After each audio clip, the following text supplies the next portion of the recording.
Selamat berjumpa kembali. Dalam sesi kali ini saya akan menjelaskan use and misuse of statistics atau penggunaan dan penyalahgunaan statistik. Karena statistika dapat disalahgunakan atau paling tidak disalah mengerti.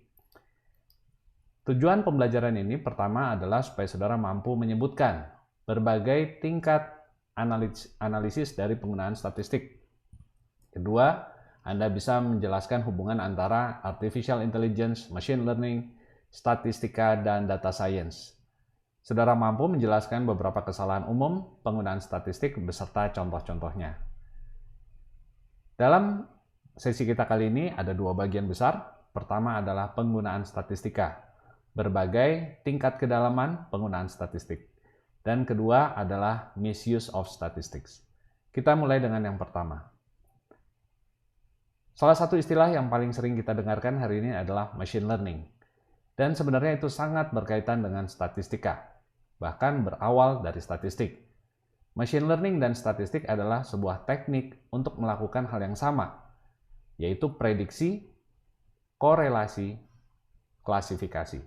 Tiga hal utama yang memungkinkan kita hidup di dunia modern zaman sekarang.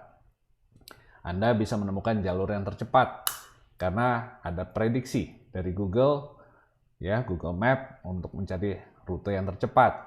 Anda bisa melihat mana yang menjadi spam, email spam atau bukan karena ada mesin klasifikasi.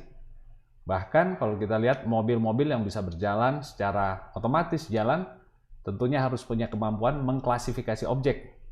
Mana yang jalan, mana pengendara, mana mobil, dan seterusnya. Jadi tujuan dari machine learning dan statistik adalah prediksi, korelasi, dan klasifikasi. Keduanya menggunakan data dan menganalisis data. Perbedaannya, statistika menggunakan kecerdasan manusia untuk menganalisis data. Sedangkan machine learning ini secara otomatis memperbaharui kesimpulan-kesimpulan yang dihasilkannya karena secara terus-menerus mempelajari, melihat pola, data terbaru, data terakhir yang ditambahkan kepada database-nya. Pola statistika dan machine learning bisa menjelaskan apa yang sedang terjadi. Itu yang kita sebut sebagai analisis deskriptif, menggambarkan apa yang terjadi. Mengklasifikasikan berbagai event, berbagai jenis responden, berbagai jenis variabel. Dalam pelajaran sebelumnya kita telah belajar bagaimana mengklasifikasikan berbagai faktor, berbagai variabel ke dalam beberapa faktor dan komponen. Kita juga bisa melakukan pengelompokan responden. Mana yang akan menyukai produk A, mana yang akan lebih menyukai produk B. Itu semua adalah analisis yang menjelaskan apa yang sedang terjadi. Perilaku apa yang terdapat di lingkungan customer kita. Pola seperti apa yang ada di tengah masyarakat. Pada intinya hanya menjelaskan apa yang sedang terjadi. Analisis yang lebih dalam bisa menjelaskan mengapa hal tersebut terjadi, mendiagnosa. Dan analisis yang dilakukan untuk hal itu adalah korelasi. Kita bisa menduga faktor A menyebabkan faktor B karena ada korelasi yang erat di antara kedua faktor tersebut. Dan kita bisa menyimpulkan bahwa ada kemungkinan memang faktor A adalah penyebab dari faktor B.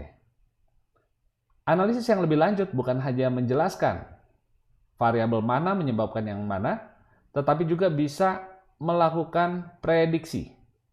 Bisa memperkirakan apa yang akan terjadi. Jadi kalau di sini hanya menjelaskan apa yang sedang terjadi, mengapa hal tersebut terjadi, apa yang menyebabkannya, dan apa yang akan terjadi di masa yang akan datang. Kita bisa melakukan prediksi. Dan terakhir, analisis yang lebih dalam lagi juga bisa memberikan rekomendasi tentang apa yang harus kita lakukan. Memberikan prescription, sebuah saran, sebuah anjuran, sebuah resep untuk menyelesaikan masalah kita. Kalau Anda menggunakan Google Map, sebagai contoh, Anda bisa diberikan alternate route, jalur alternatif untuk mempersingkat perjalanan Anda. Nah, ini adalah hal-hal yang bisa dilakukan baik oleh machine learning maupun oleh statistik. Salah satu cabang artificial intelligence yang paling populer adalah machine learning. Kalau kita lihat artificial intelligence, sebenarnya mencakup hal yang jauh lebih luas daripada sekedar statistika dan machine learning. Artificial intelligence terdiri dari beberapa cabang utama. Salah satu diantaranya machine learning yang barusan kita bahas. Tetapi ada cabang lain dari kecerdasan buatan, yaitu Natural Language Processing atau NLP. Hari ini kita kagum dengan melihat ChatGPT yang bisa mengerti kebutuhan kita dan memberikan jawaban sesuai dengan apa yang kita maksudkan. Bukan seperti sekedar mesin pencari atau search engine.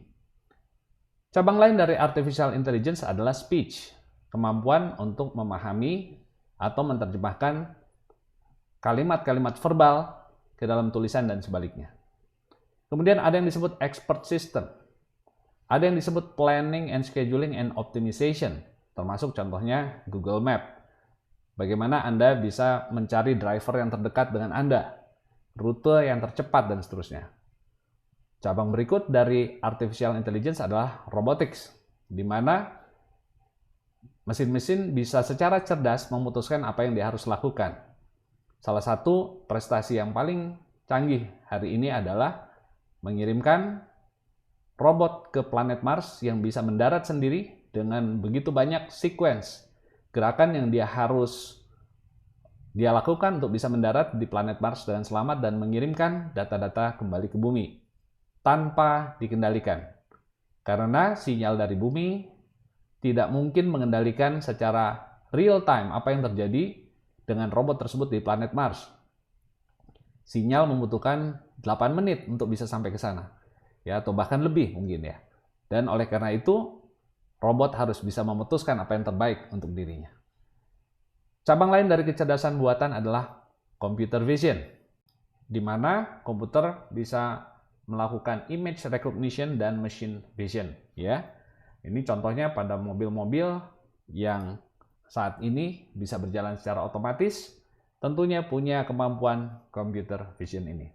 Nah, tadi telah kita bahas bahwa salah satu cabang yang paling populer dari AI adalah machine learning, dan itu sangat terkait dengan statistika yang kita pelajari, yang bisa menjelaskan apa yang sudah terjadi, apa penyebabnya, apa yang bisa terjadi, dan tindakan apa yang sebaiknya kita lakukan.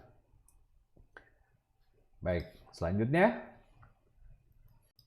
definisi dari machine learning adalah scientific study of algorithms and statistical models that computer systems use to perform a specific task without using explicit instructions, relying on patterns and inference instead. Ya, ini menurut Wikipedia. Nah, ini bahasa yang mungkin agak rumit, tetapi terjemahannya saya coba bantu untuk melihatnya secara mudah. Yang disebut dengan algoritma, ya, ini adalah aturan-aturan, prosedur. Kemudian statistical models, ini adalah rumus matematis. Kemudian computer system yang melakukannya, berarti secara otomatis, bukan kita yang mengoperasikan beberapa perangkat lunak statistik, tetapi komputer bisa mengolah data secara otomatis. Kemudian ada tugas khusus yang harus dicapai, misalnya korelasi, prediksi, klasifikasi, without using explicit instructions. Ya, jadi tidak harus diberikan komando. Dan berdasarkan patterns atau pola, yaitu hubungan antara input dengan output. Nah, itulah yang disebut dengan machine learning. Machine learning sendiri terdiri dari dua kategori utama. Yang pertama disebut supervised machine learning, yaitu machine learning yang memerlukan pelatihan oleh manusia. Perlu disupervisi oleh manusia. Kategori kedua adalah unsupervised machine learning, yaitu teknik yang berbeda di mana komputer melakukan kesimpulan sendiri tanpa perlu intervensi atau pelatihan oleh manusia. Kita akan melihat yang pertama, yaitu supervised machine learning. Dalam supervised machine learning, manusia harus memberikan input maupun output kepada komputer. Dan komputer kemudian akan mencari formula atau rules yang bisa menghubungkan input dengan output. Sehingga setelah komputer memahami polanya, dia bisa melakukan prediksi ke depan. Jadi dalam supervised learning, input dan terutama outputnya, output yang benar harus diberitahukan kepada komputer. Ya, karena kalau tidak, dia tidak tahu apa yang benar dan yang salah. Jadi input dan output terutama, ya harus dikasih tahu output yang benar itu seperti apa. Dan komputer akan menemukan fungsinya yang menghubungkan output menjadi input menjadi output, ya, jadi X menjadi Fx, ya. Fungsi ini akan dihitung oleh komputer. Nah, salah satu teknik yang Anda telah pelajari untuk menghubungkan input dengan output adalah regresi. Regresi ada beberapa jenis, ada regresi linear biasa, ada multiple regression, ada logistic regression, dan sebagainya. Regresi pada intinya adalah sebuah cara untuk mencari parameter model untuk menjelaskan hubungan antara input dengan output. Jadi, ketika kita mempunyai sejumlah variabel yang kita sebut sebagai independent variable atau prediktor, itu yang kita biasanya menggunakan simbol X1, X2 sampai dengan Xn, ya, kita bisa menciptakan sebuah model yang menghubungkan input ini dengan output yang kita sebut dependent variable. Kenapa kita sebut dependent variable? Karena nilai output ini bisa dihitung atau tergantung dari nilai inputnya. Nah, tentu simbol yang sering kita lihat adalah huruf Y sebagai output. Kemudian kita bisa memberikan tentunya bukan satu, tapi banyak cases. Ya, dari cases 1 sampai M. Semakin banyak case yang diberikan kepada komputer, maka semakin baik, ya, polanya yang dihasilkan bisa menjelaskan hubungan input dengan output. Hubungan inilah yang dijelaskan oleh sebuah model. Nah, model yang salah satu yang kita sudah pelajari adalah model linear, di mana Y, ya, output itu adalah penjumlahan dari sebuah intercept ditambah perkalian dari masing-masing prediktor dengan sebuah bobot. Ya, B1, B2 sampai dengan Bn. Nah, B0 sampai Bn ini itulah yang kita sebut sebagai parameter. Dan komputer harus menghitung berapakah parameter yang terbaik untuk bisa menjelaskan Y ini berdasarkan X.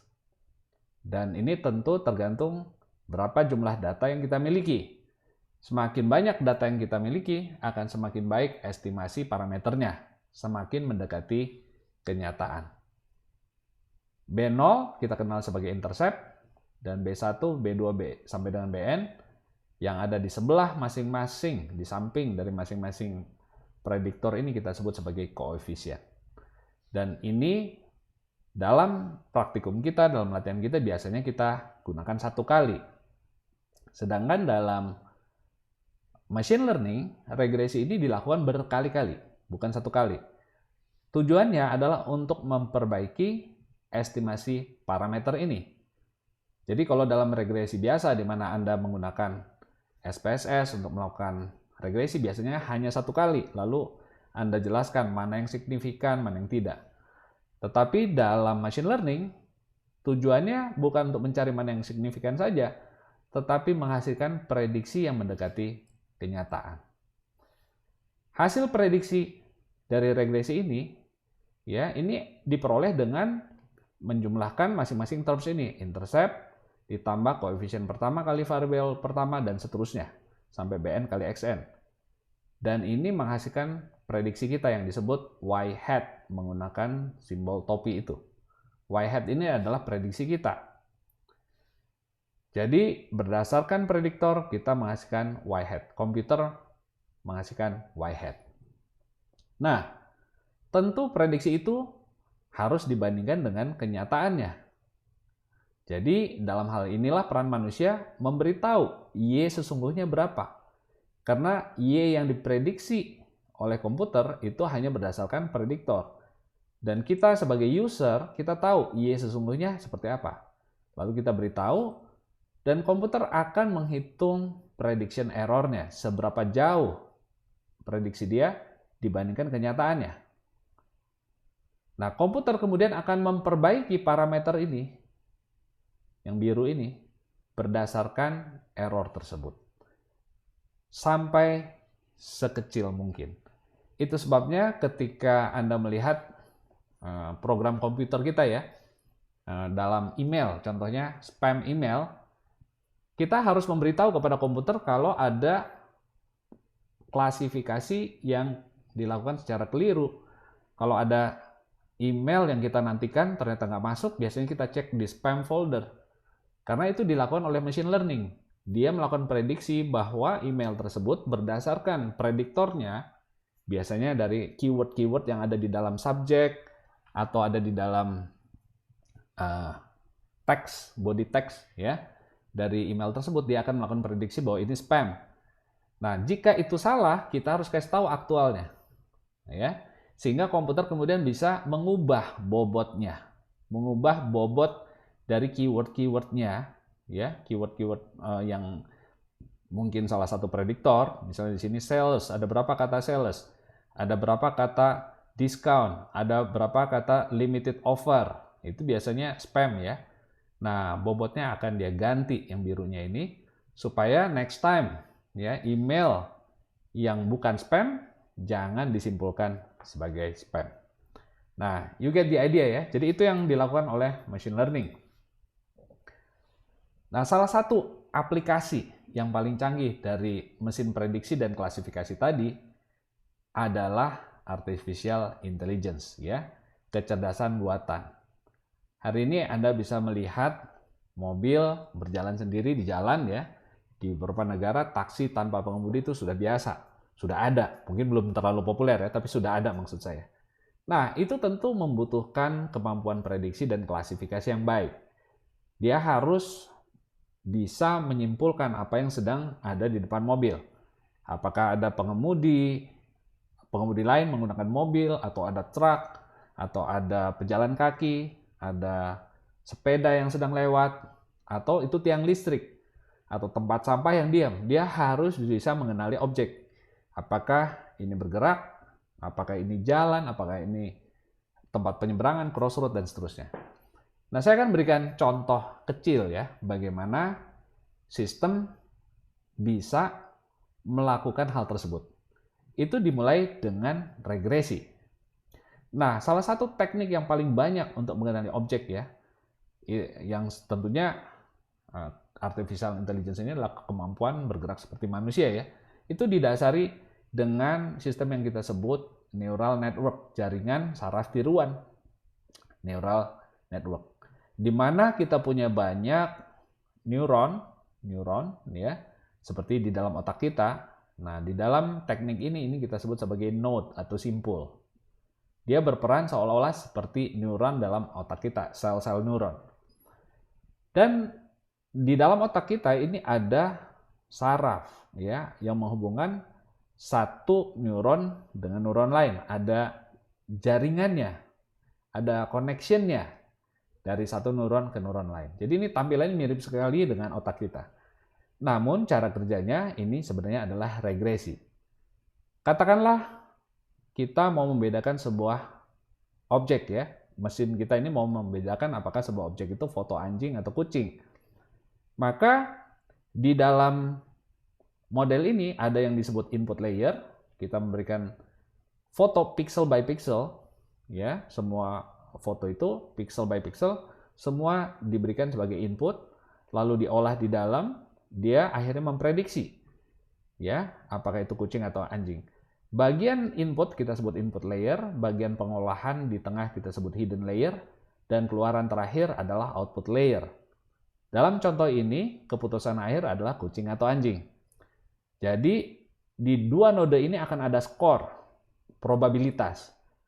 Berapakah probabilitas objek yang dilihat di input ini adalah kucing? Katakanlah di sini 80%. Berapakah probabilitas itu anjing? Katakanlah 40%. 80 banding 40 lebih tinggi 80. Maka komputer memutuskan itu kucing. Nah, itu contohnya ya. Nah, pertanyaannya dapat dari mana itu angka 80% dan 40%? Nah, ini adalah regresi logistik dari prediktor di belakangnya. Ya, mungkin ini hidden layer misalnya melihat fiturnya. Bulunya tebalkah? Ya, kupingnya bentuknya seperti apa? Ya, tentu ada ciri-ciri perbedaan kucing dan anjing. Ini adalah fitur-fitur yang membedakan kucing dengan anjing. Nah, fitur-fitur tersebut dalam logistic regression tentu Anda sudah tahu ya. Di sini angkanya antara 0 atau 1 atau bisa juga dinyatakan dalam bentuk probabilitas. Ya, katakan di sini bulunya tebal, skor di sini adalah 1, nyala ya. Di sini ekor ya, fitur ekor 1. Di sini fitur lain 0. Nah, di sini 1 0 1 0 1 0. Nah, angka-angka dari fitur masing-masing, mana yang positif, yang 1, mana yang 0, ini semua dikalikan dengan bobot. Nah, bobot ya, seperti dalam model sebelumnya. Itulah yang disebut parameter. Dikalikan bobot tertentu. Ya, jadi sini 1 0 1 0. Ini adalah skor dari fiturnya. X itu adalah fiturnya. B ini bobotnya, parameternya. Nah, keluarlah di sini angka. Ya, dalam logistic regression itu bisa dinyatakan dalam probabilitas. Di sini 80% kucing, 40% anjing.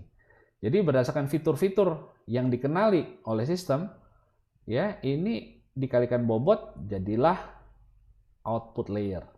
Ya, 80% kucing, 40% anjing. Nah, fitur-fitur ini juga bergerak dengan cara yang sama. Jadi bisa ada ciri-ciri fitur. Bulu yang panjang misalnya objeknya seperti apa? Ya, jadi ada mungkin rambut-rambut ya yang warnanya sama ya di beberapa pixel ya. Nah, fitur ini juga bisa diekstraksi dari semua pixel inputnya. Jadi di dalamnya juga regresi, logistic regression dengan menggunakan banyak input, multiple input ya. Seperti ini contohnya, ini menggunakan 1 2 3 input ya, dan di sini menggunakan 4 fitur ya, 4 fitur. Tentu ini bisa banyak sekali neuronnya di dalam, tapi intinya adalah logistic regression. Nah, itulah yang kita kenal sebagai jaringan saraf tiruan. Dan ini adalah salah satu kemampuan yang paling banyak digunakan dalam artificial intelligence. Nah, jadi bisa dikatakan regresi itu adalah induk dari machine learning dan kakek dari artificial intelligence. Ketika ilmuwan pertama belajar regresi, menemukan regresi, linear regression, ya dia tidak membayangkan bahwa ini akhirnya bisa dikembangkan untuk dilakukan secara otomatis dengan komputasi, teknologi komputasi. Dan ketika itu berjalan secara otomatis, memperbaharui parameter secara terus-menerus, ya tidak lagi dihitung manual ya berapa B0, B1, tapi terus-menerus diupdate, kita melahirkan apa yang disebut machine learning. Ya, machine learning itu belajar semakin cerdas. Jadi kalau misalnya si komputer tadi salah menebak kucing, dia tebak itu kucing padahal itu anjing, itu harus disupervisi, harus ditrain ulang, dikasih tahu itu anjing. Maka komputer akan memperbaharui semua parameter sebelumnya di sini. Dia akan ganti, ya, dia akan ganti supaya next time itu betul. Nah, itu machine learning, beda sama statistik biasa ya. Karena dalam statistik biasa ini hanya ada 1 kali saja analisis. Anda buat SPSS, mana signifikan, mana tidak signifikan, selesai. Lalu Anda buat tesis, Anda dapat gelar, begitu biasanya ya. Tapi dalam machine learning tidak begitu. Dia akan update terus-menerus supaya prediction errornya semakin kecil. Nah, era tersebut kemudian digabungkan dengan berbagai teknologi lainnya, dengan computer vision, dengan natural language processing, dan lain teknik-teknik yang lain tadi menjadi kecerdasan buatan. Jadi regresi itu adalah induk dari machine learning, dan machine learning juga menjadi salah satu yang melahirkan artificial intelligence. Baik, saya harap Anda sekarang sudah mendapat gambaran apa itu machine learning, apa itu statistik, dan apa itu kecerdasan buatan. Nah, Salah satu istilah lain yang belum saya jelaskan adalah data science. Mungkin Anda juga pernah mendengarnya. Data science dan machine learning itu adalah aplikasi statistik dan komputasi dalam bidang tertentu. Jadi ada 3 elemen utama yang menjadi ciri dari data science, yaitu ada statistika, ada komputasi, dan ada domain bidang tertentu. 3 lingkaran ini. Ya, ada statistiknya, ada computer science-nya, dan ada domain bisnis tertentu. Kalau dulu orang menggunakan teknik regresi, math, dan statistik untuk mengenali masalah kesehatan misalnya. Berapa persen orang punya kemungkinan seseorang terkena diabetes misalnya. Itu menggunakan traditional research, aplikasi statistik untuk kesehatan. Aplikasi statistik untuk kesehatan itu irisannya di sini, itu kita sebut traditional research. Tapi kemudian ketika orang melihat, wah, computer science bisa melakukan regresi yang lebih baik, mengupdate terus dirinya, memperbaiki parameternya, secara otomatis memperbaiki parameter, maka itu yang kita sebut dengan machine learning, di mana model statistiknya ini menjadi updated terus-menerus dengan data yang baru. Itu dimungkinkan karena adanya teknologi komputasi tentunya. Nah, itu yang kita sebut machine learning, irisan statistik dengan computer science.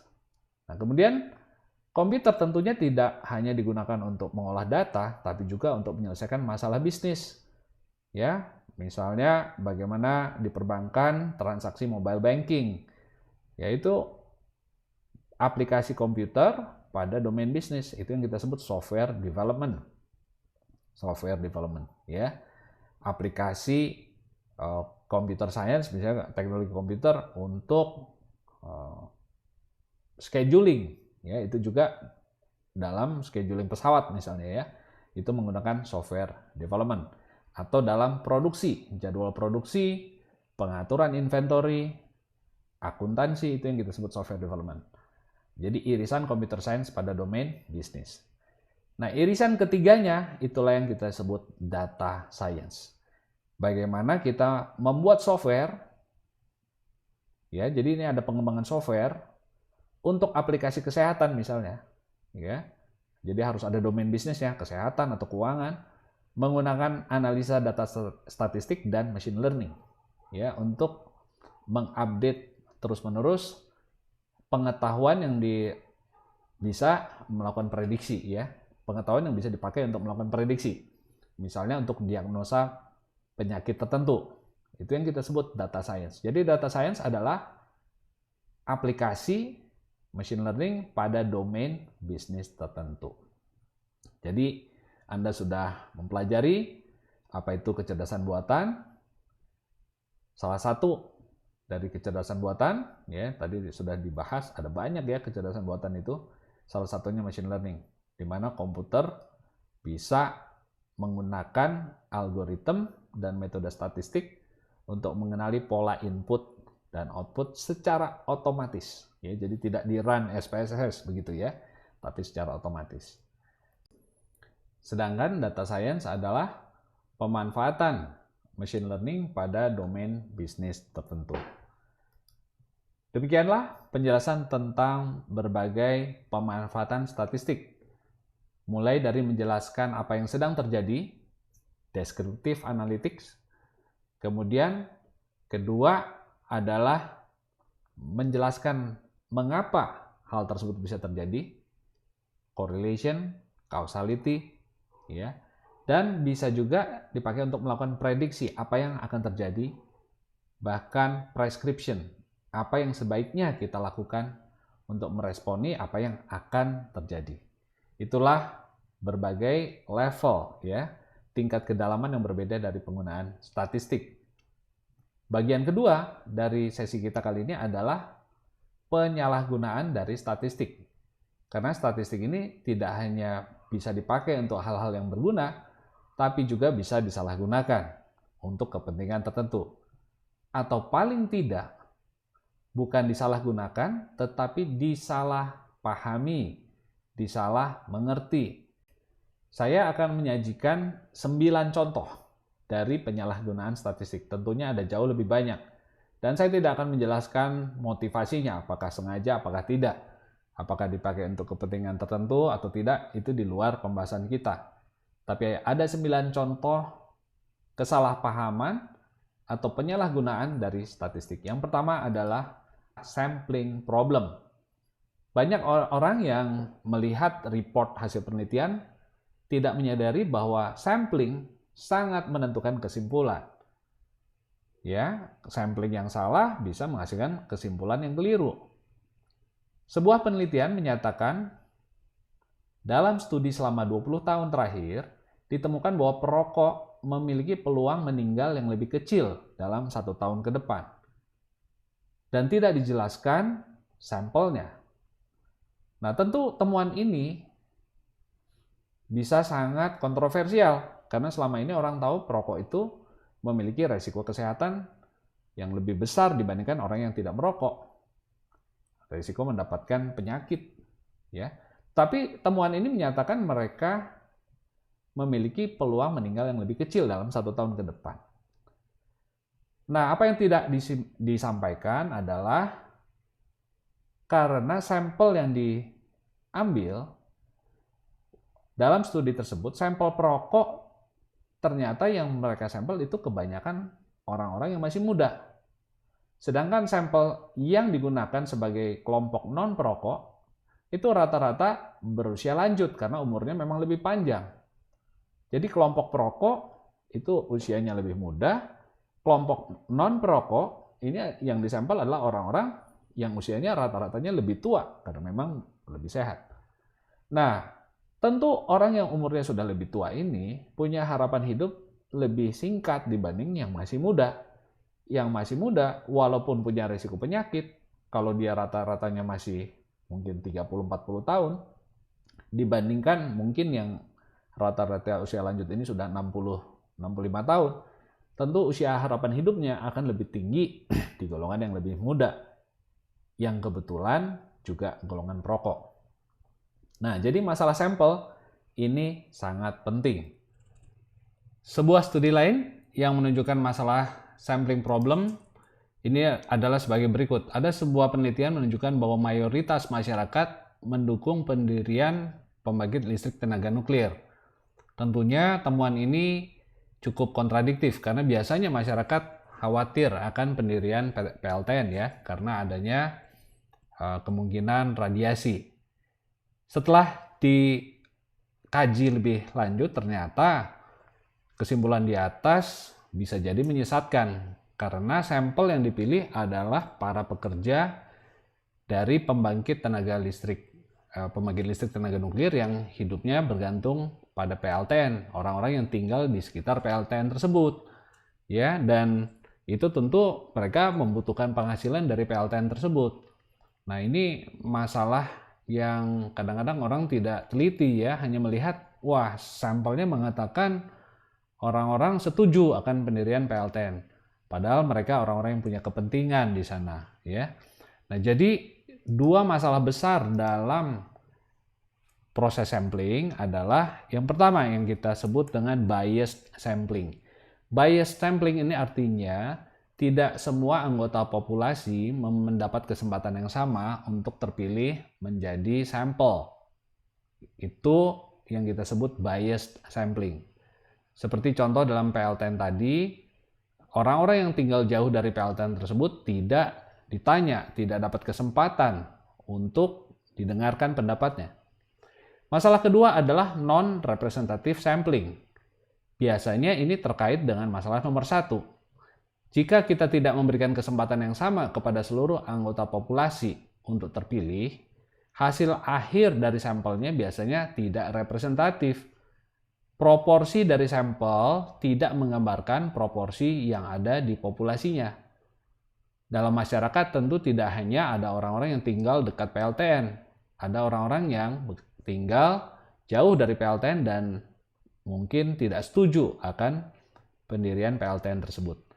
Jadi biased sampling, di mana anggota populasi tidak punya kesempatan yang sama untuk terpilih menjadi sampel, ini bisa menghasilkan masalah kedua non-representative sampling, di mana proporsinya tidak menggambarkan proporsi yang ada di masyarakat atau di dalam populasinya. Oleh karena itu, ada beberapa teknik sampel ya untuk kita pahami yang masing-masing punya kelebihan dan kekurangan, dan untuk mengatasi masalah bias dan non-representativeness tadi. Kita akan lihat ya. Nah, yang pertama adalah simple random sampling, di mana seluruh sampel dipilih secara acak. Ya, dan ini adalah yang paling ideal. Artinya setiap anggota populasi bisa terpilih, alias non-biased. Harapan akhirnya sampelnya adalah representatif. Proporsinya menggambarkan proporsi yang ada di masyarakat. Meskipun belum tentu. Dalam contoh di sini kita pilih 5 sampel ya dari kelompok biru dan hijau, mungkin pria wanita misalnya ya. Di sini dari komposisi yang ada ini terpilih 4 yang biru dan 1 yang hijau. Seolah-olah dalam populasi ada 4:1. Itu namanya non-representatif. Kalau lihat di gambarnya kan sebenarnya populasinya tidak 4:1 gitu ya. Nah, jadi itu yang paling baik sebenarnya dalam hal sampling. Metode simple random sampling ini seharusnya kalau kita ambil sampel dalam jumlah yang besar itu akan representatif. Cuma karena di sini sedikit jumlah populasinya, lalu jumlah sampelnya juga sedikit, maka itu menjadi non-representatif. Tapi ini adalah metode yang terbaik ditinjau dari segi unbiased, tidak bias. Artinya semua anggota populasi mendapat kesempatan yang sama untuk terpilih secara acak. Yang kedua, systematic sampling, di mana kita menggunakan pertama pendekatan acak untuk memilih sampel pertama. Setelah itu kita buat aturan. Dalam contoh ini setiap orang ketiga yang kita temui itu menjadi anggota sampel. Ya, jadi setelah yang pertama terpilih secara acak, 1 dilompat, 2 dilompat, yang ketiga menjadi anggota sampel. Kemudian yang berikut dilompat 2, yang berikutnya lagi terpilih dan seterusnya. Ini yang kita sebut sebagai systematic sampling.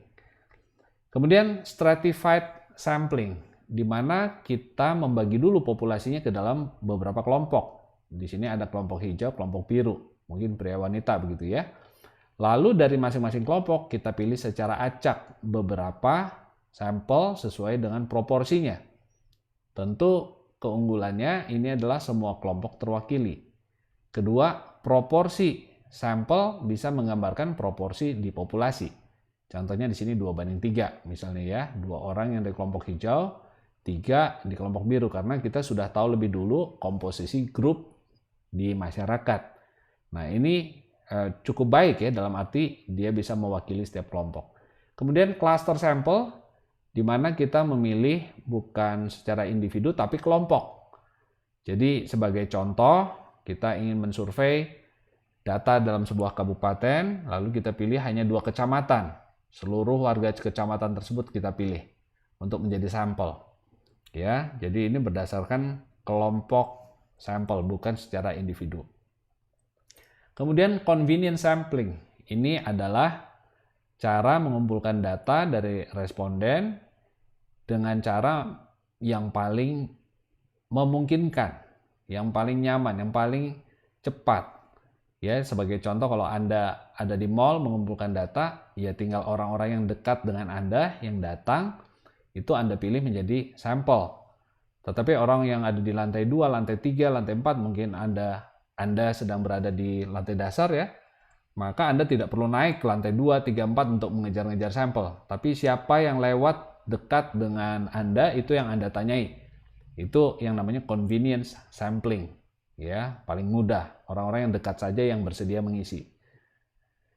Kemudian voluntary response sampling, ini di mana misalnya kita mengirimkan kuesioner via WhatsApp group dan berharap orang-orang yang bersedia akan mengisinya ya secara voluntary, secara sukarela. Nah, itu yang kita sebut voluntary response sample ya.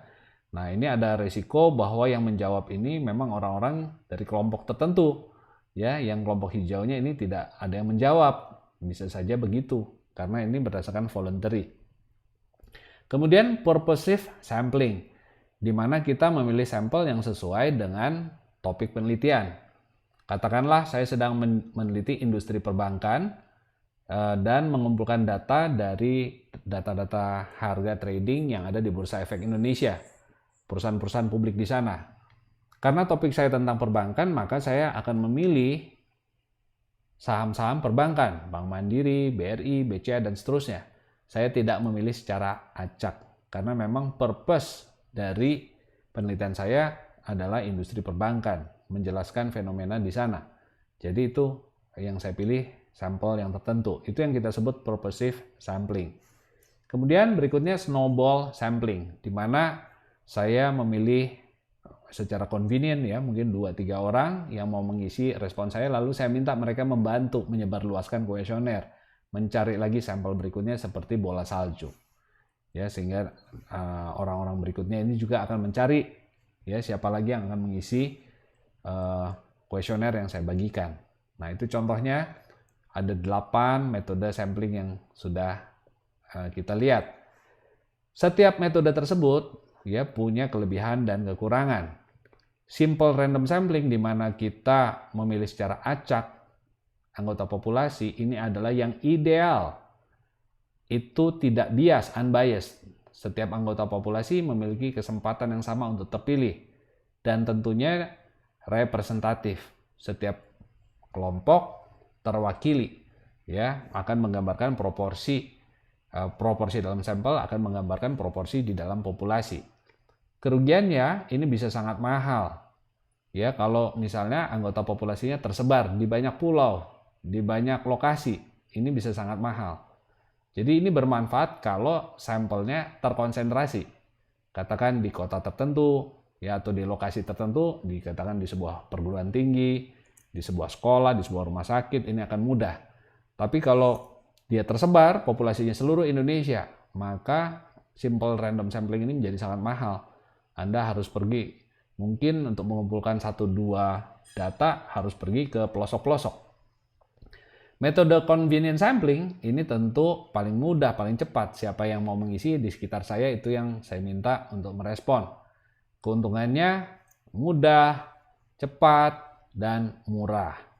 Tetapi kerugiannya ini biased, ya, artinya tidak semua anggota populasi bisa terpilih menjadi sampel.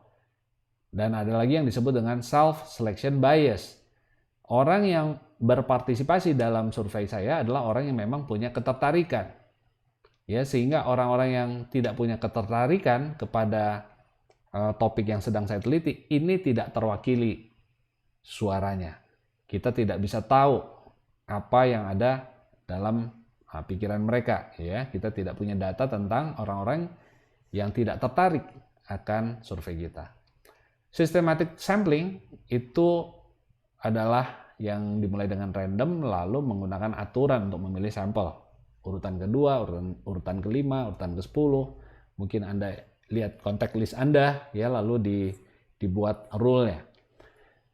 Nah, ini tentu lebih mudah daripada random ya. Kalau random sampling kan kalau Anda zaman dulu punya buku telepon isi 100.000 nomor, memilihnya secara random juga udah sebuah kesulitan tersendiri.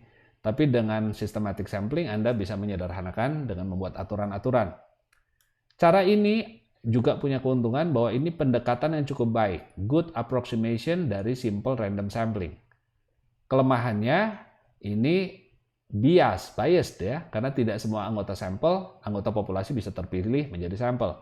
Dan non-representatif kalau terdapat pola tertentu di dalam populasi.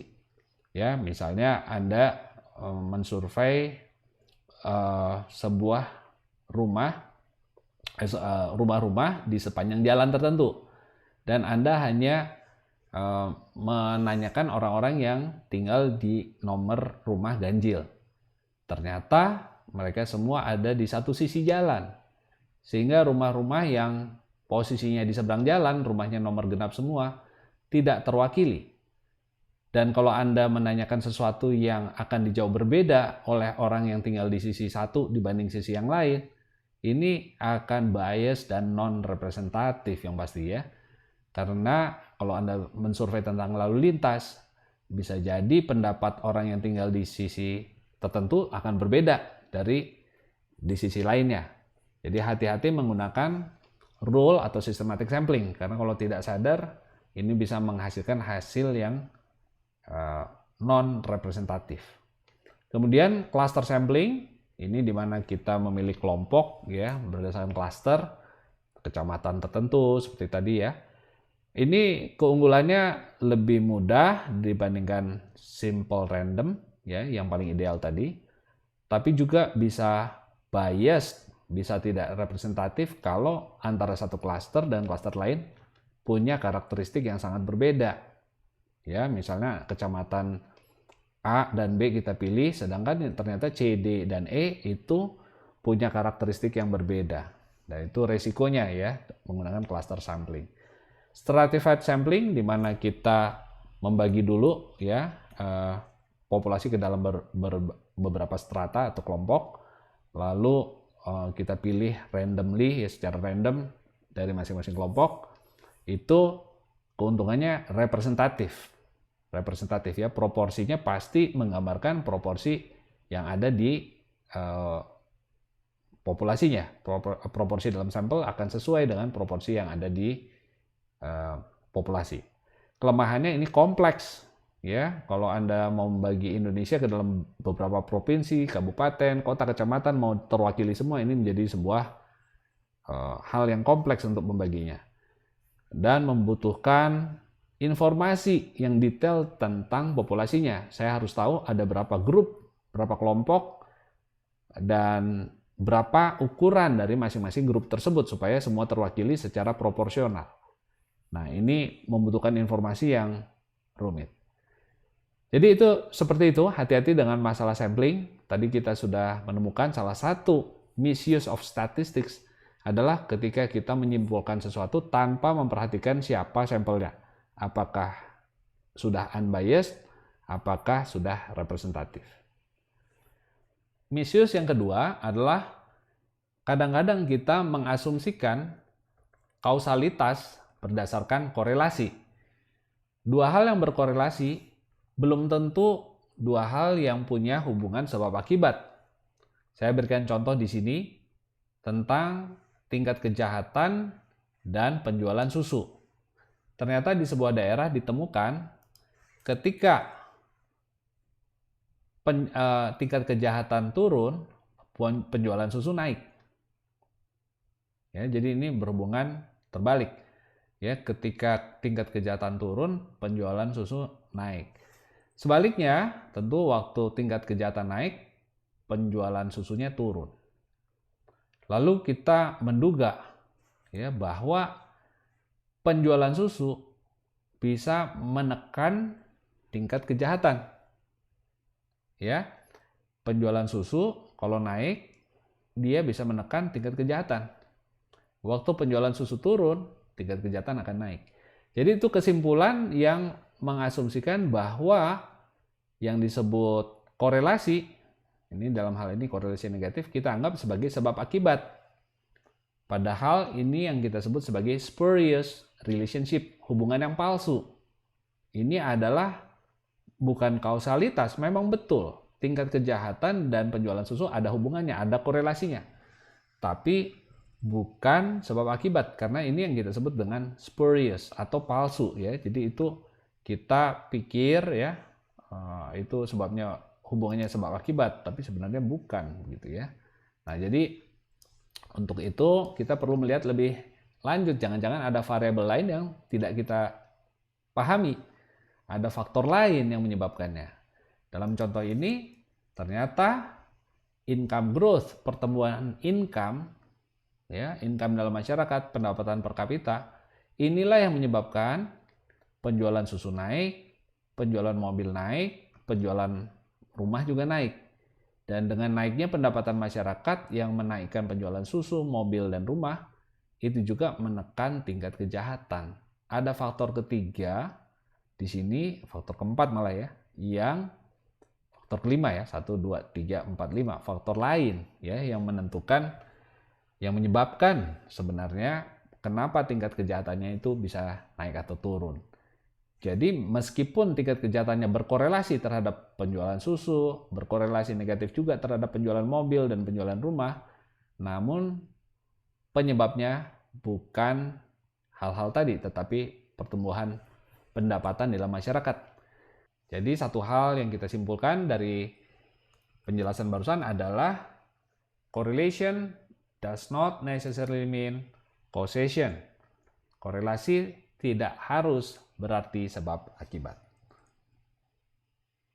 Kemudian misius yang ketiga, saya akan memberikan dua grafik tentang penjualan sales dari perusahaan. Kalau sepintas kita lihat, ya, ini penjualan dari tahun 2000 sampai 2004, 2000 sampai 2004. Perusahaan mana yang kelihatannya lebih pesat perkembangannya? Perusahaan A yang di sebelah kiri atau perusahaan B yang di sebelah kanan? Mana perusahaan yang lebih berhasil meningkatkan penjualan? Akan banyak orang melihat sepintas, wah perusahaan B ini jauh lebih tajam peningkatan penjualannya dibanding perusahaan A. Padahal ini data dari perusahaan yang sama. Dua-duanya dari perusahaan A ini. Yang berbeda adalah sumbunya. Di sini maksimumnya 160, di sini 155 ya, jadi hampir sama di atasnya. Tetapi di bawahnya, di sini mulai dari 0. Sumbu vertikal penjualan net income-nya mulai dari 0. Sementara di sini dari 120. Sehingga selisihnya dari 120 ke sana, ke 160 akan kelihatan sangat tajam pertumbuhannya. Nah, ini yang kita sebut distorsi dalam grafik ya. Ini ada banyak sekali penyajian data yang menggunakan teknik ini ya untuk mensupport pendapat dia. Jadi seseorang yang tidak objektif ya dan ingin menggiring pendapat, dia bisa melakukan distorsi grafik. Apakah ini ditanya grafik yang salah? Ya bukan. Tapi kesimpulannya mungkin dia bisa giring ya. Perusahaan A ini punya pertumbuhan yang sangat drastis. Dia bisa kasih lihat gambar seperti ini karena memang ini ada distorsi grafik. Bayangkan kalau ini saya stretch ke atas, ya sumbu Y-nya lebih panjang lagi ke atas, dan di sini mulai dengan 120 di atas 160, itu akan kelihatan lebih terjal lagi pertumbuhan income-nya. Nah, itu adalah sebuah distorsi dalam grafik. Perlu cermat ya dalam melihat grafik, jangan lantas kita telan, lalu kita simpulkan bahwa sebuah perusahaan bertumbuh secara cepat atau lambat. Contoh berikut adalah misius di mana kita membandingkan dua hal yang bukan apple to apple. Ya, tidak compatible. Membandingkan dua hal yang berbeda. Saya berikan contoh. Ini ada sebuah iklan ya yang menunjukkan bahwa mobil Amerika Serikat ternyata lebih bagus dibandingkan mobil impor. Ya, di mana mobil Amerika Serikat itu dipromosikan bisa lebih efisien, menempuh 38 mile per galon bahan bakar. Sedangkan mobil impor 35 mile per gallon. Jadi ini contohnya seolah-olah melihat gambar ini, produk Amerika ini jauh lebih efisien. Nah, yang ditulis kecil ini tidak ditonjolkan, biasanya menggunakan fine print, huruf kecil, ya yang kecil-kecil gitu. Ditulisnya di sini highway. Ternyata 38 mile per gallon ini kalau jalan di jalan tol, di jalan yang lancar. Sedangkan yang 35 mile per gallon ini di jalan rata-rata, kadang di tol, kadang di jalan yang macet, kadang di jalan yang biasa. Sehingga ini bukan apple to apple perbandingannya. Jadi mohon Anda juga aware ya, sadar. Kadang-kadang ada data-data yang disajikan yang seolah-olah membandingkan dua hal yang sama padahal sebenarnya dua hal yang berbeda. Jadi seperti itu. Kemudian misius yang kelima, di mana kita menghilangkan variasi data. Seolah-olah hasil penelitian menunjukkan hanya ada satu data saja yang disajikan dan kita tidak memberikan range datanya. Sebuah penelitian misalnya mengatakan seorang anak itu mulai berjalan di usia rata-rata 12 bulan. Mulai berjalan di usia 12 bulan. Statementnya, kesimpulan dari penelitian tersebut adalah seperti itu. Sehingga ini ada seorang ibu yang menjadi khawatir, bahkan mungkin bukan hanya satu orang, tapi banyak ibu yang khawatir, yang mengira anaknya itu abnormal karena sudah usia 13 bulan belum jalan juga, 14 bulan belum jalan juga. Sehingga ibu ini jadi khawatir dan menyimpulkan jangan-jangan anaknya abnormal. Ternyata datanya memang betul, rata-ratanya 12 bulan. Tetapi rentangnya, variasinya cukup lebar. Ya, mulai dari 11 bulan ada yang sudah bisa jalan, bahkan ada yang sampai 15 bulan baru bisa jalan. Nah, kalau statement penelitian kita hanya sampai di atas, tidak menjelaskan variasi datanya, maka kesimpulannya bisa misleading. Orang bisa menyangka bahwa anaknya nggak normal, padahal itu sesuatu yang masih lazim untuk ditemui. Ya, jadi itu yang disebut omission of variation. Omission of variation ya, jadi penghilangan variasi data. Baik, misuse yang keenam adalah data snooping. Data snooping ini apa?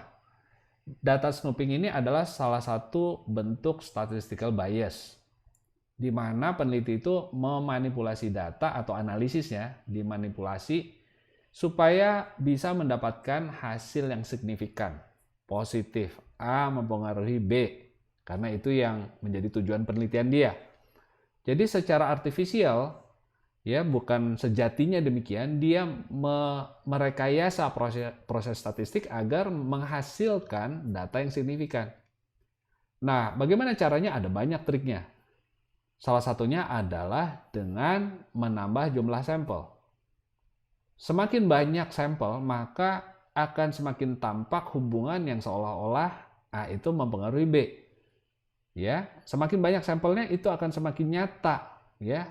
Korelasi yang kecil sekalipun akan kelihatan kalau sampelnya besar. Cara kedua, meningkatkan power, membuat alat ukur Anda menjadi terlalu sensitif.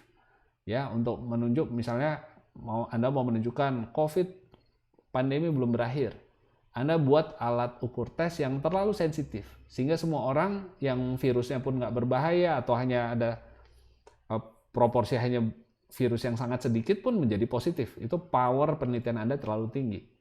Ya, sehingga seolah-olah signifikan kesimpulan Anda memang pandemi belum berakhir. Nah, itu yang disebut data snooping. Nah, extended data manipulation, ya, ini increases your chances of observing statistically significant results because of the probabilistic nature of all statistical tests. Ya, jadi kalau Anda terus tambah sampelnya atau dibuat powernya terlalu sensitif, ya, manipulasi seperti ini pasti bisa menghasilkan akhirnya hasil yang signifikan, karena memang sampel itu kan sifatnya probabilistik. Kalau diulang-ulang terus, nanti bisa satu kali mendapatkan korelasi yang positif, di mana terdapat hubungan yang positif antara satu faktor dan faktor lain. Itu yang kita sebut data snooping. Kita akan lanjut ke misuse yang ketujuh. Ini salah satu yang sangat menarik, di mana kadang-kadang kita menyajikan data dan lupa ada yang disebut dengan Simpson paradox. Saya akan menjelaskan lewat contoh. Ada dua buah rumah sakit A dan B. Rumah sakit A menangani 100 pasien, demikian juga rumah sakit B. Yang sembuh di rumah sakit A 83 orang, sehingga ada 83% sukses rate-nya. Di rumah sakit B hanya 80 orang yang sembuh, jadi 80% sukses rate-nya. Nah, kalau kita lihat secara lebih detail, ternyata kasus yang ditangani itu ada beragam. Ada kasus yang kritis, ada kasus non-kritis. Kita lihat di rumah sakit A. Di rumah sakit A ada 10 kasus kritis dan 90 kasus non-kritis. Dari yang kritis, 2 orang berhasil, 8 orang gagal. Ya. Dari kasus yang non-kritis, ada 90 kasus, 81 orang berhasil, 9 orang gagal. 9 orang gagal. Ya, berarti Jumlah yang berhasil, yang sukses itu adalah 2 tambah 81 alias 83. Ini yang sukses ya, 83%. Yang gagal 17. Nah, di rumah sakit B, jumlah kasus kritisnya ada 90. Jumlah kasus non-kritisnya ada 10. Dari jumlah yang 90 kasus kritis, 70 orang berhasil. 20 orang tidak berhasil. Di kasus yang non-kritis, 10 orang berhasil dan tidak ada yang gagal. Nah, di rumah sakit B, jumlah yang berhasil itu 70 tambah 10, 80 orang, dan yang gagal 20%, yaitu sukses rate-nya. Nah, apa yang menarik di sini? Di sini ternyata kalau kita lihat, untuk kategori penyakit kritis nih, rumah sakit A punya sukses rate 20%. 2 orang dari 10 sembuh, 20% ya. Sedangkan di rumah sakit B, di kategori kritis dari 90 pasien, 70 yang berhasil. 78% orang yang sakit kritis sembuh di rumah sakit B. Oh, jadi kesimpulannya berbeda dengan di atas ya. Kalau di atas seolah-olah secara keseluruhan rumah sakit A punya prestasi yang lebih baik daripada rumah sakit B. Tapi untuk penyakit kritis, ternyata rumah sakit B lebih sukses. 78% nih ya, 70 dari 90. 78% yang berhasil dibandingkan di rumah sakit A hanya 20% yang berhasil. Bagaimana dengan kasus non-kritis? Ternyata sama juga. Kalau kita lihat di rumah sakit A, di kasus non-kritis itu 81 orang dari 90 orang berhasil. Ini 90% yang berhasil. Tapi di di rumah sakit B, dari kelompok yang non-kritis, 100% berhasil. Nah, jadi Anda lihat ya, untuk setiap kategori, baik yang kritis maupun non-kritis, rumah sakit B punya prestasi yang lebih bagus daripada rumah sakit A. Untuk kasus kritis, rumah sakit B punya prestasi 78% sukses, di sini hanya 20%. Untuk kasus non-kritis, di sini malah 100%, di rumah sakit A hanya 90%. Nah, ini aneh ya. Kalau dilihat secara per kategori, rumah sakit B punya prestasi yang lebih baik daripada rumah sakit A di semua kategori. Kategori kritis maupun non-kritis. Tapi ketika digabungkan secara agregat, maka total yang sembuhnya ini hanya 80 dari 100. Jadi hanya 80%. Sementara di sini 83%. Jadi datanya ini flipping. Kinerja B yang lebih baik di setiap kategori, ketika datanya digabung, diagregatkan, dibuat jadi agregat, digabung, ini berbalik, flipping, datanya berubah. Ya, kesimpulannya berubah. Jadi rumah sakit A lebih bagus daripada rumah sakit B. Nah, jadi hati-hati ya tentang Simpson's paradox ini. Sesuatu yang kesimpulan di tingkat kategorikal itu lebih bagus di semua kategori daripada A, ya, B ini lebih bagus dari A, seolah-olah kita langsung simpulkan berarti secara umum, secara keseluruhan rumah sakit B lebih bagus daripada rumah sakit A. Ternyata hasilnya bisa berbeda. Ya, jadi jangan cepat menyimpulkan sesuatu A ini lebih bagus daripada B dengan data di tingkat keseluruhan. Karena setelah dilihat per kategori, justru si A ini kalah dibandingkan B untuk setiap kategori. Ya, jadi ini yang menemukan ini Simpson ya. Jadi ini disebutnya Simpson's paradox, di mana hasil di setiap kategori ya dalam kelompok-kelompok yang lebih detail itu bisa berbeda dengan hasil yang ditemukan pada tingkat agregat. Cukup menarik. Nah, misuse yang ke-8. Misuse yang ke-8 saya berikan contoh ya, di mana kita mengabaikan yang disebut power, sensitivitas alat ukur kita. Kita mengabaikan yang namanya alpha, ini adalah false positif, dan mengabaikan beta, false negatif. Ya, power alpha dan beta ini ada sebuah video tersendiri yang saya sudah buat, Anda bisa lihat untuk mengerti itu apa. Nah, ini timbul karena orang tidak mengerti yang disebut Bayesian theorem, teorema Bayesian. Contoh, jika Anda tiba-tiba sakit panas ya, kemudian dites ternyata hasilnya positif terinfeksi virus. COVID.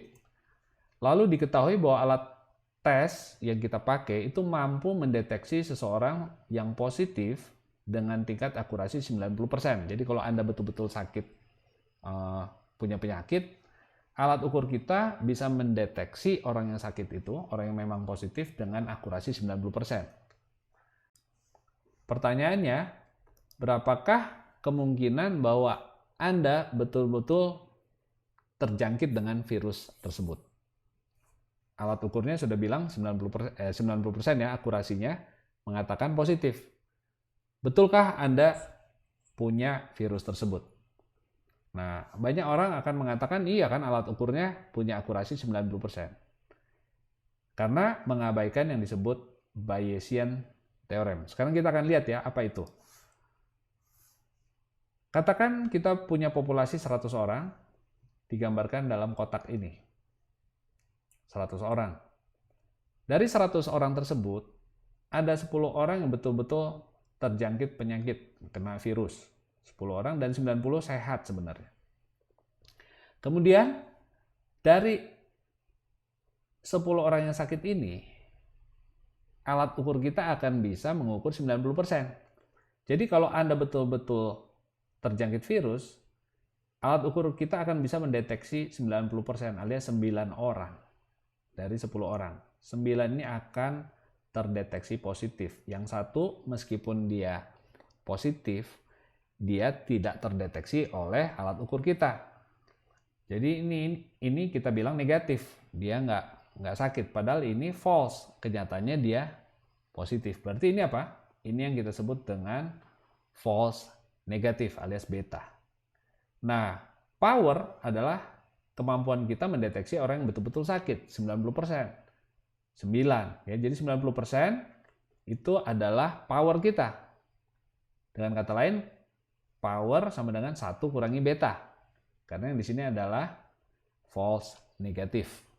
Ya, di sini adalah true positif, yang betul-betul orangnya positif dan ketika dicek memang hasilnya positif.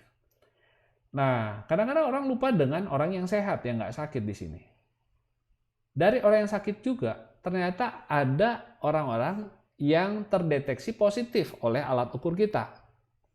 Nah, sebagai contoh saja, ini ada 9 orang dari 90 orang yang sehat ini yang terdeteksi sakit. Berarti 10% dari orang yang sehat, yang tidak ada virus, terdeteksi terjangkit virus. Ini yang kita sebut false positif atau alpha. Kalau di sini tadi kita kan false negatif, kita bilang dia tidak sakit, padahal dia sakit ya. Dari kelompok 10 orang ini kan semua sakit. Nah, ini dari kelompok orang sehat, ada juga yang kita bilang sakit. Ini yang kita sebut alpha, false positif. Sebenarnya dia negatif, dia nggak sakit, tapi kita katakan positif. Jadi itu kita sebut false positif. Itu yang kita sebut alpha. Ya, 10% dari total 90 orang ini. Berarti kalau Anda positif, ya terdeteksi positif, Anda bisa masuk kelompok yang hijau ini, betul-betul sakit, atau Anda berada di kelompok yang 90 ini yang terdeteksi positif, padahal sebenarnya Anda sehat, tidak sakit. Kalau lihat dari gambar ini, peluang Anda adalah 50% sebenarnya. 9 ya, kalau ditanya berapa peluang sakit, berarti ditanya yang hijau ini yang betul-betul sakit ya. 9 dari 18 orang yang akan terdeteksi positif oleh alat ukur kita. Yang 9 orang yang hijau ini adalah orang-orang yang betul sakit, yang 9 orang yang merah ini adalah orang yang sehat, kita bilang sakit, karena alat ukurnya juga bisa keliru, yang memberikan hasil false positif. Jadi kalau katakan Anda terdeteksi virus positif oleh alat ukur, berapakah kemungkinan Anda betul-betul memang terserang virus? Ini hanya 50%. Nah, kok bisa begitu ya? Nah, itulah yang kita sebut teorema Bayesian ya. Jadi rumus formalnya, peluang bahwa Anda true positif ya, H itu adalah hipotesis kita true, given bila ada evidence-nya ya, peluang Anda true positif bila ada evidence-nya, itu rumusnya adalah berapakah peluang true positif yang betul-betul sakit dikalikan peluang untuk mendapatkan bukti kalau Anda betul-betul sakit dibagi total evidence yang akan kita peroleh. Peluang mendapatkan evidence dari populasi ini.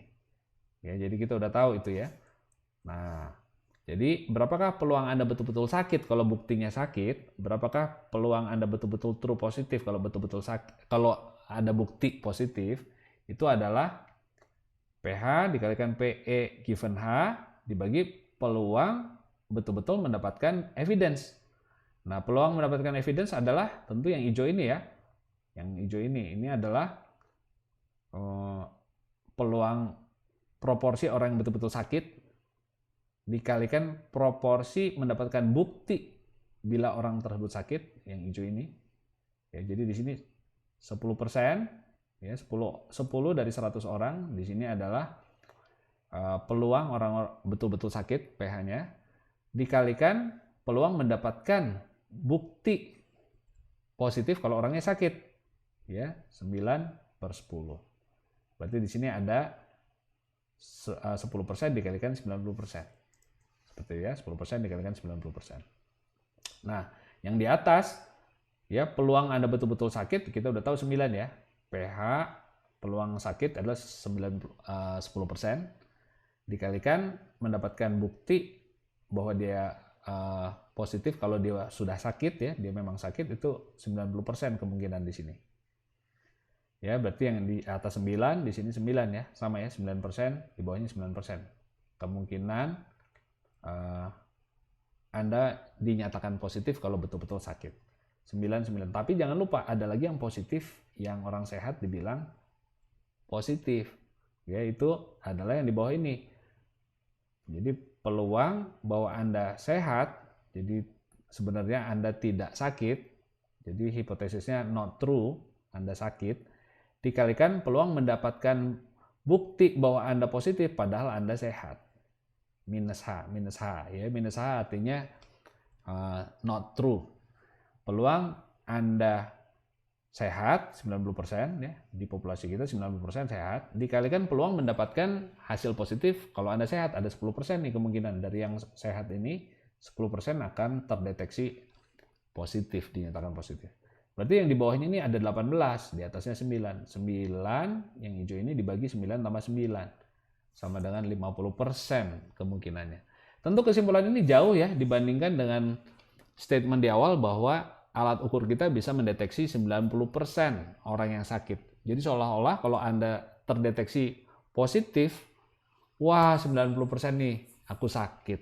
Ya, aku ini sudah terdeteksi oleh alat ukur yang punya akurasi 90%, maka saya ini positif kena penyakit tertentu. Kita lupa bahwa ada orang sehat juga yang dinyatakan positif.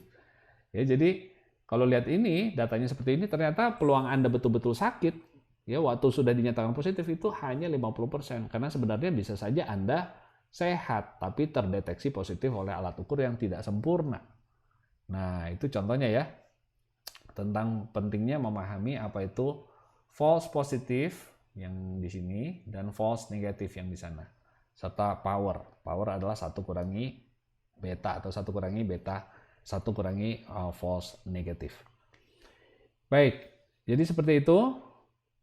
Nah, ada sebuah kisah ya untuk membantu Anda bisa mengerti lebih lanjut ya tentang Bayesian problem ini.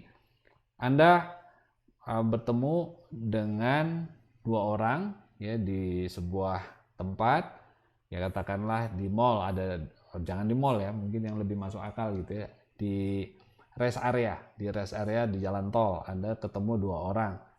Yang satu bawa buku, ya, yang satu nggak bawa buku, penampilannya sederhana, pakai topi, kulitnya gelap karena banyak kena matahari mungkin, ya. Lalu yang satunya bawa buku, bajunya kemeja rapi, ya. Nah, ini katakan bukan di tengah kota ya, rest area-nya katakan di tengah jalan yang jauh sekali antara kota A dengan kota B, ini in the middle of nowhere. Lalu Anda ketemu 2 orang ini. Lalu saya tanya, yang mana menurut Anda yang lebih mungkin punya profesi sebagai dosen dan mana yang lebih mungkin sebagai seorang petani. Kebanyakan orang akan menduga profesi dari orang yang pakai kemeja tersebut, ya, bawa buku, lebih rapi, ini kayaknya dosen. Sementara yang pakai topi, kulitnya coklat, kehitaman karena banyak di luar outdoor, ya, kita bilang mungkin dia yang lebih cocok punya profesi sebagai petani. Padahal kalau Anda lihat kedua-duanya bicara probabilitas di Indonesia nih, kemungkinan besar kedua-duanya adalah petani.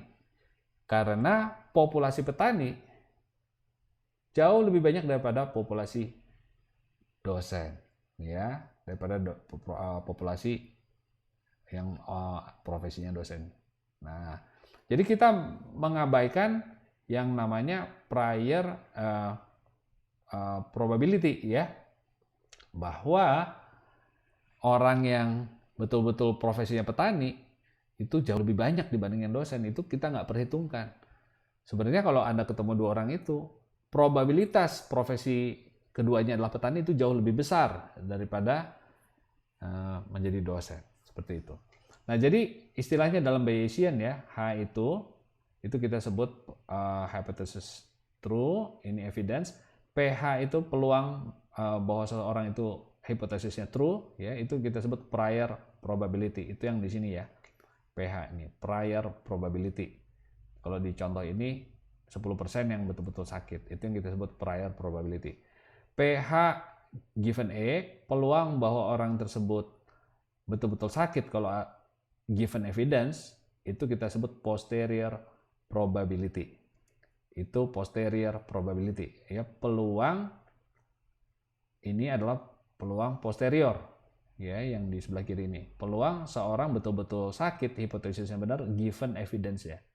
Itu yang kita sebut posterior probability. Berarti yang di sini kita sebut prior probability, ini sebutnya posterior probability. Nah, ini hanya sekedar contoh saja, ya. Anda tidak perlu menghafalkan ini semua, tapi supaya Anda tahu apa yang disebut prior dan posterior. Kemudian PE given H, peluang mendapatkan evidence kalau Anda betul-betul hipotesisnya betul, ya, peluang Anda terdeteksi positif kalau betul-betul sakit, itu kita sebut likelihood. Peluang mendapatkan data tertentu given hipotesisnya benar, ya, itu kita sebut likelihood. Berarti di sini apa? Di sini adalah tadi yang kita sebut posterior, di sini, ya, prior dikalikan likelihood dibagi dengan peluang mendapatkan evidence. Ya, Anda nggak perlu hafalkan semua, itu sekedar contoh. Saya akan berikan contoh berikut yang terkait dengan penelitian, ya, karena ini pernah dipublikasi belum lama ini dan menjadi berita besar. Menjadi berita besar karena orang baru sadar tentang masalah power alpha dan beta ini setelah ada artikel yang menunjukkan seperti ini. Katakanlah Anda punya 1000 hipotesis penelitian di berbagai perguruan tinggi yang dilakukan akademisi, itu ada 1000 penelitian. Di sini saya buat, ya, masing-masing itu dalam bentuk disimbolkan sebagai lingkaran-lingkaran, ya. Nah, di sini Anda bisa lihat, ya. Ini satu penelitian ke sana ada 50, ke bawah ada 20, ya. Jadi ada 1000 penelitian di sini. Lalu dari 1000 hipotesis yang diuji ini, katakan ada 100 yang betul-betul true positif. Memang actually hipotesisnya harusnya terbukti karena memang keadaannya ada hipotesis yang betul-betul sesuai kenyataan true positif. Ini ada 100. 10% dari populasi, ya. Ini 10 kali 10 ke bawah. Ya, ini adalah yang hijau ini yang betul-betul true positif. Ya, ini true positif. Nah, dalam penelitian tentu kita tahu tidak semua alat ukur kita bisa mendeteksi semua yang hijau ini dengan sempurna. Alat deteksi kita bisa mengatakan ada hubungan-hubungan hipotesis yang kita katakan negatif, padahal kenyataannya dia positif. Sebaliknya ada juga yang kita bilang positif, padahal kenyataannya negatif. Itulah alfa dan beta tadi.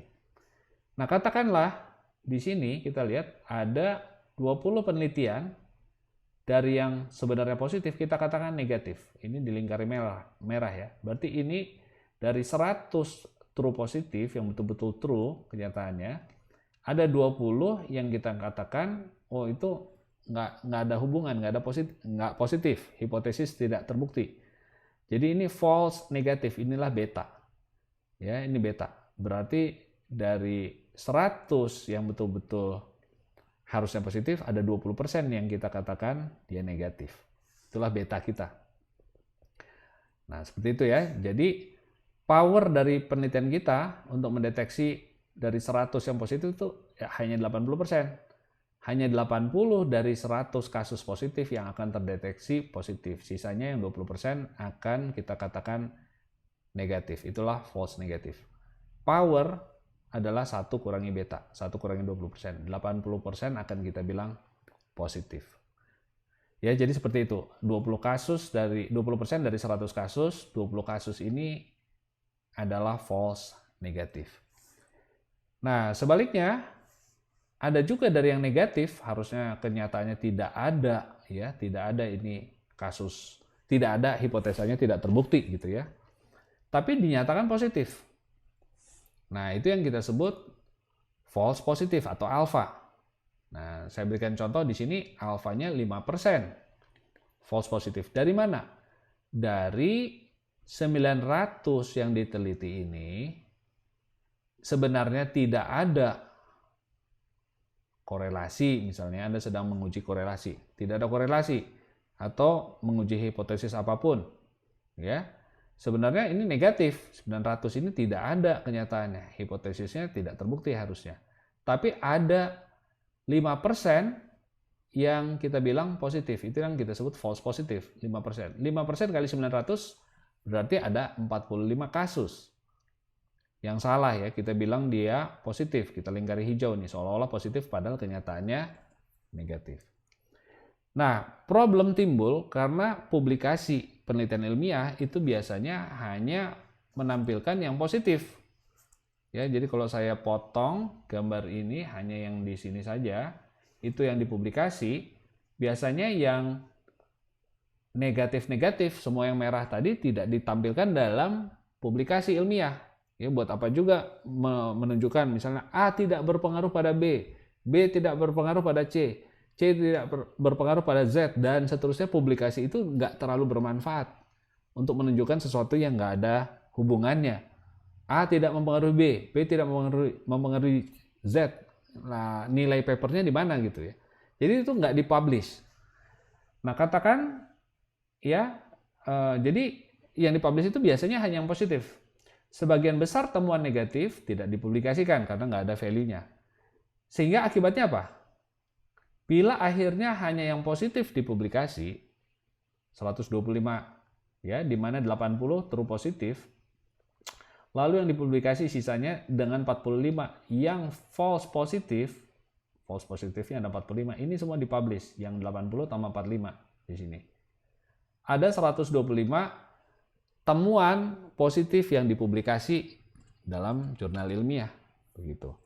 Nah, padahal kita tahu 45 diantaranya itu adalah false positif. Rasionya itu 36% dari publikasi itu sebenarnya keliru. Dan orang nggak sadar karena seolah-olah false positifnya hanya 5%. Bagaimana mungkin sekarang yang keliru jadi 36%? Nah, ini banyak orang yang nggak sadar ya. 5% ini adalah false positif dari kasus negatif. Kasus negatifnya sendiri ada banyak sekali, ada 900 dan tidak dipublikasi. Jadi menghasilkan 45 kasus dibandingkan 80 yang true positif. Jadi itu 36% dari penelitian yang seolah-olah alfanya hanya 5%, ya 36% ini sebenarnya salah. Jadi jauh di atas alfa. Padahal ada banyak orang menyimpulkan tingkat kesalahan saya hanya 5%. Ya, karena false positifnya ini hanya 5%. Nah, itu sebabnya ya sekarang ketika orang sudah menyadari hal ini, banyak yang publikasi juga menyajikan temuan-temuan negatif. Bahkan ada situs khusus website yang menampilkan hasil-hasil yang negatif supaya orang bisa mempertimbangkan sebenarnya dari yang dipublikasi itu berapa banyak sebenarnya yang false positif. Seolah-olah ada hubungan padahal kenyataannya negatif. Jadi harus tahu berapa banyak yang negatifnya ini supaya kita punya estimasi paling tidak berapa banyak yang false positif. Ada berapa cases. Seperti itu. Ya, jadi cukup menarik ya kesalahan-kesalahan dalam statistik yang terjadi kalau kita tidak memahaminya. Nah, yang terakhir saya akan memberikan sebuah kasus yang menarik ya. Ini dibahas di salah satu kelas di Harvard ya, yaitu masalah di mana kita mengabaikan yang disebut conditional probability, probabilitas bersyarat, conditional ya. Nah, ini dikenal dengan Monty Hall's problem. Monty Hall ini dia adalah seorang entertainer yang punya show di TV. Dia bikin games di mana Anda dikasih 3 pintu. Ya, dan di belakang salah satu pintu ini ada hadiah yang menanti, ya. Nah, hadiahnya biasanya sangat menarik gitu, dan Anda harus tebak ada di pintu mana. Aturan mainnya sederhana, Anda boleh menebak 2 kali. Ya, di salah satu pintu ini ada hadiah. Kalau Anda menebak pintu 1, maka Monty akan membuka salah satu dari kedua pintu yang nggak dipilih. Misalnya karena Anda pilih 1, berarti Monty akan membuka pintu 2 atau pintu 3. Nah, dia akan buka pintu yang nggak ada hadiahnya. Ya, ini pintu yang salah. Misalnya katakanlah dia buka pintu yang kedua. Tentu sudah pasti yang dibuka sama Monty ini tidak ada hadiahnya.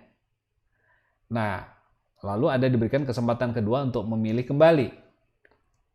Pertanyaannya mana yang lebih baik buat Anda? Lebih baik tetap minta pilihan Anda tetap pilih yang 1 atau pindah ke yang 3. Nah, jadi seolah-olah sekarang dalam pilihan kedua ini Anda sudah punya 2 pilihan, tinggal punya 2 pilihan, 1 atau 3. Karena yang tidak ada hadiahnya tadi sudah dibuka oleh Monty. Berarti 1 atau 3 nih. Banyak orang berpikir ini sama saja, 50-50, karena hadiahnya bisa di 1, bisa juga ada di 3. Ya, jadi logikanya seolah-olah probabilitas benar kita ada setengah-setengah di sini. Nah, ini jawabannya keliru ya. Karena sebenarnya tidak demikian keadaannya.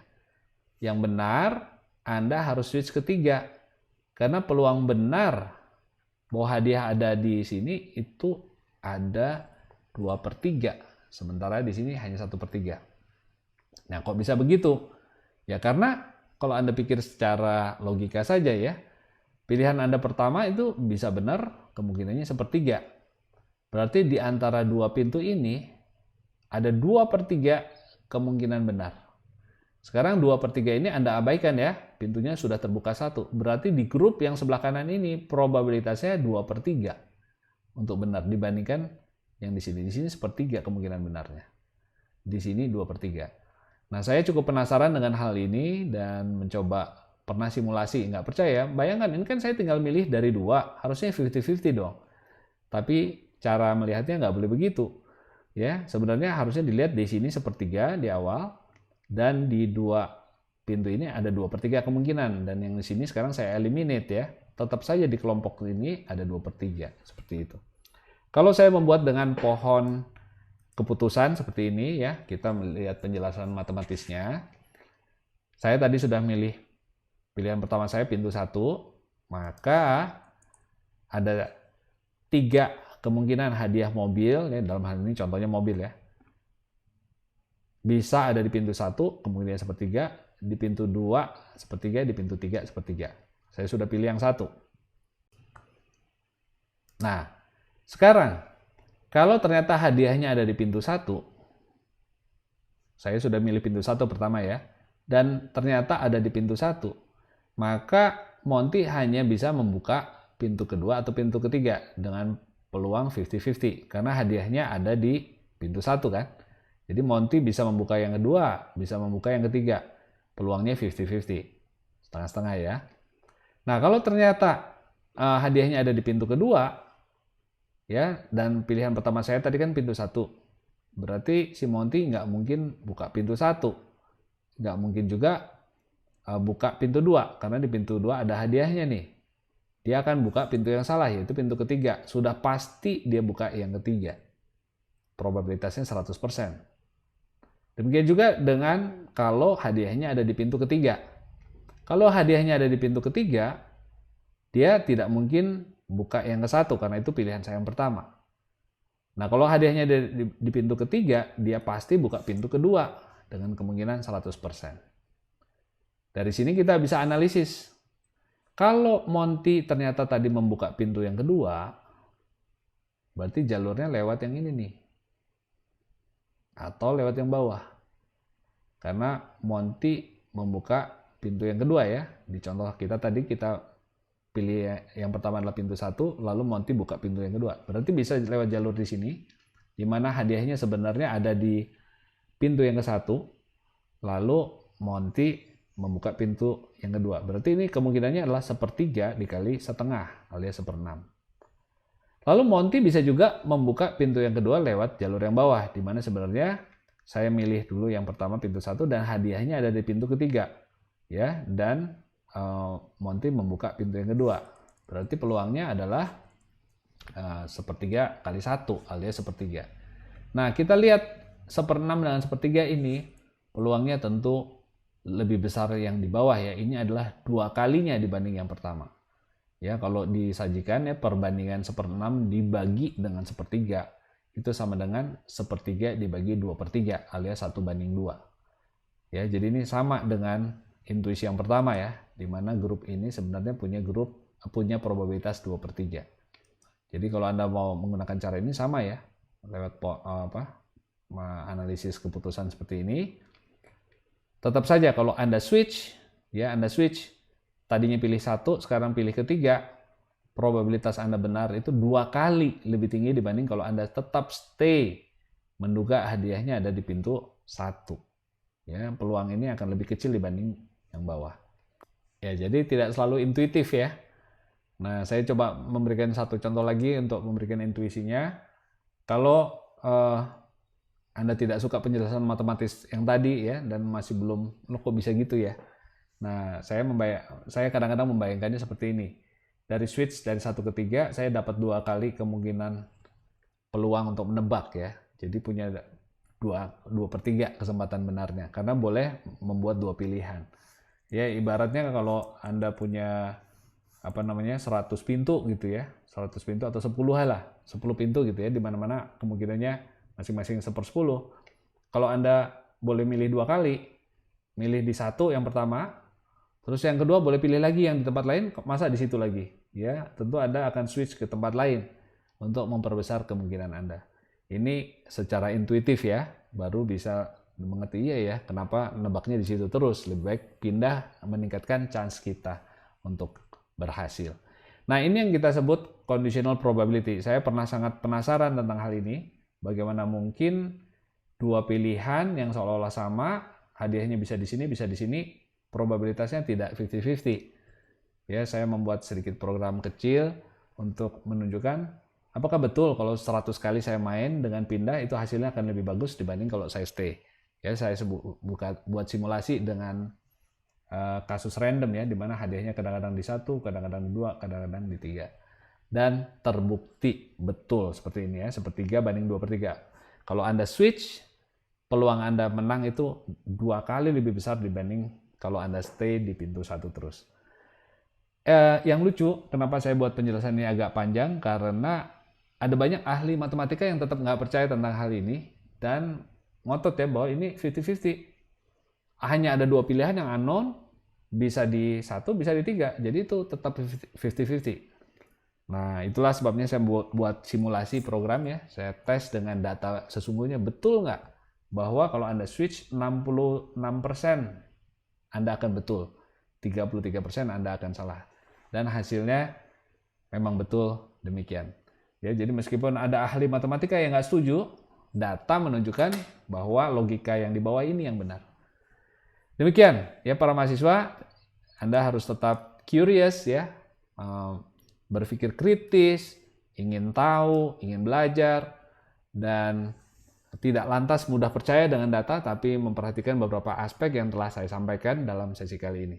Beware dengan misuse of statistics, keep learning, keep being curious, dan sukses untuk Anda semua.